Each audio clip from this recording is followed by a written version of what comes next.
Malam itu jam 11-an. Aku dan Rukin kawan SMP-ku tengah asik menikmati film Hunter di televisi hitam di rumah keluarga kakak perempuanku. Ya, sewaktu SMP, aku ikut tinggal bersama keluarga kakak perempuanku. Selain ikut bantu-bantu mengasuh dua ponakan yang masih kecil-kecil, juga sekalian menjaga rumah kakakku. Kebetulan kakak ipar kala itu punya usaha dagang penggorengan kerupuk di daerah Klaten. Jadi untuk beberapa bulan rumah seringkali kosong.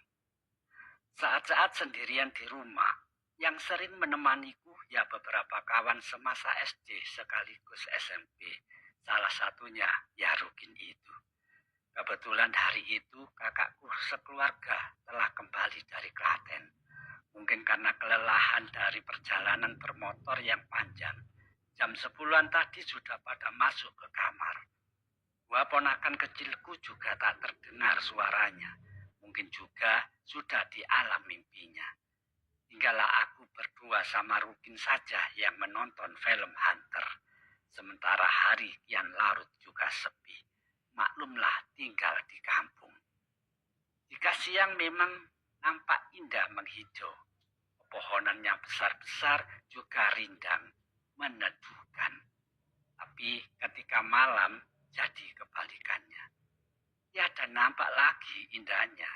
Adanya sepi juga berubah sedikit seram.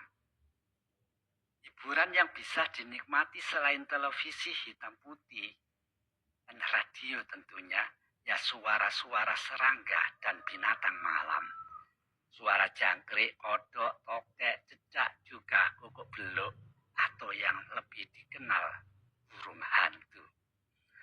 Aku masih lihat film Hunter bersama Rukin. Namun sayang, belum sampai kelar, Rukin sudah pamit pulang. Rumahnya agak jauhan memang. 15-an rumahlah dari rumah kakakku. Itu pun jarak antar rumah tidak sepadat sekarang. Alasan mengantuk juga malam kian sepi, Rukin pamit pulang. Aku kunci pintu. Aku rapatkan gorden kaca ruang tamu. Intip sekilas yang nampak hanya kegelapan. Jalanan depan rumah juga gelap. Maklum, kala itu listrik belum masuk di saku. Jadi belum tersentuh lampu penerangan jalan. Menikmati film Hunter sendirian. Sayang jika aku tinggalkan karena lagi seru-serunya. Tapi mendadak ada yang mengusik keasikanku. Kulihat adegan Hudson Hunter tidak sedang menaiki kuda. Tapi kenapa telingaku menangkap suara derap langkah kaki. Kaki kuda. Ketakluk, ketakluk, ketakluk. Ya, persis suara yang sering aku dengar di sandiwara radio Brahma Kumbara. Suara kaki larinya kuda. Ketakluk, ketakluk, ketakluk. Aduh, aku dengar lagi. Sepertinya lagi mengitari rumah ini.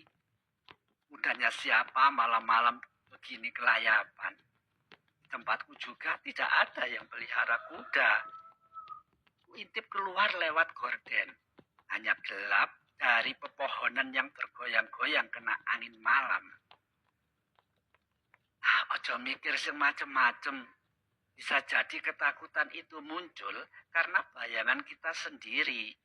Begitu seringkali Gus Nuri menasehatiku sewaktu ngaji. Berusaha tenang, kembali ku nikmati film Hunter beraksi. Aduh, suara ketakluk-ketakluk itu terdengar lagi. Makin terasa lebih dekat saja di telinga ini. Tenang, itu bukan apa-apa. Bukan apa-apa, maksudnya apa? Hantu. Iya, itu bukan hantu. Terang juga akhirnya otakku. Bukan hantu gimana?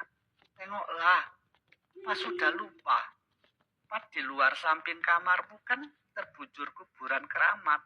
Kuburannya Mbak Kelampok. Aduh, iya ya. Keringat dingin segede butiran jagung tak urung bersaingan kabur. Merinding pula jitokku. Aduh, takut gak aku? Ojo takut kepada sesuatu selain Tuhan. Manusia itu paling mulia di antara ciptaannya. Ingat itu, nasihat guru ngajiku beberapa hari yang lalu. Iya Gus Nuri, aku ingat. Dengan nafas memburu, keringat dingin juga deret-deret. Aku matiin tombol off televisi.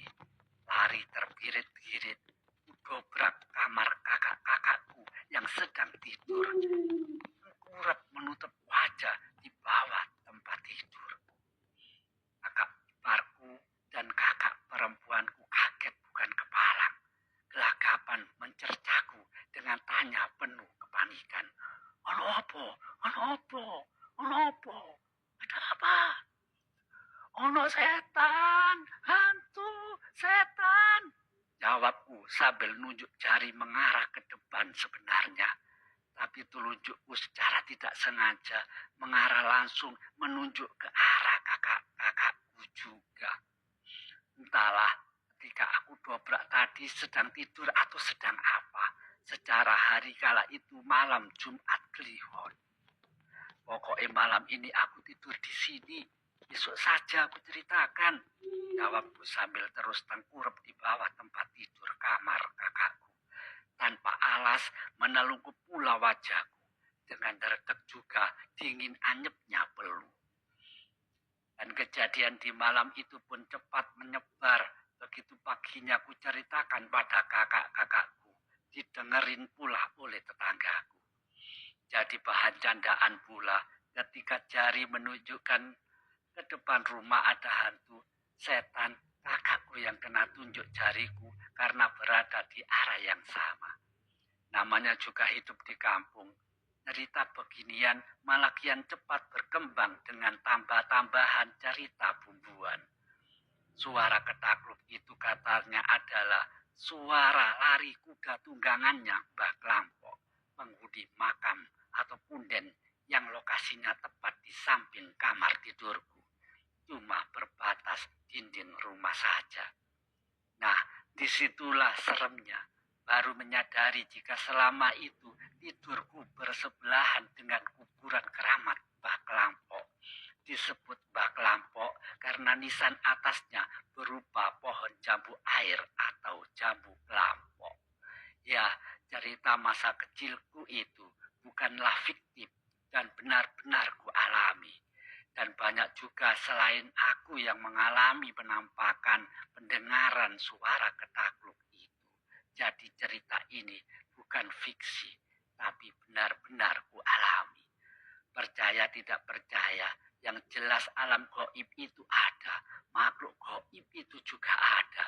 Dan ini salah satu rukun iman juga. Sebagai manusia, kita hanya bisa membentengi diri dengan ilmu ngaji yang di dalamnya menyebut asma Tuhan. Hingga kita tidak lemah di depan makhluk-makhluk gaib yang jelas ada dan bisa melihat kita, sementara kita tidak bisa melihat mereka. Sekian dulu cerita mistikku di kala masa bocah. Selamat menunggu dan menikmati lagi cerita-cerita lainnya. Assalamualaikum warahmatullahi wabarakatuh. Malam itu jam 11-an.